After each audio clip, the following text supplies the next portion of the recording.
আমাদের শেষ প্রতিযোগিতা শুরু হবে।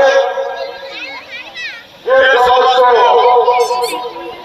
আমাদের দল বা দলের কর্মকর্তা ভাই আমরা দেখতে পাচ্ছি আমি এই মাত্র দেখে এলাম যে প্রায় 4-5টা দলের কর্মকর্তা ঘুরছে। কারণ পুরুলিয়া বাহিনীর পক্ষে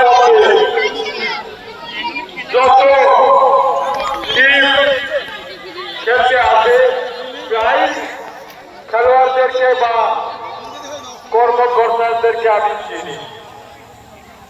তাই আমি অত গভীরে নামছি না। আমি অনুরোধ করছি আপনারা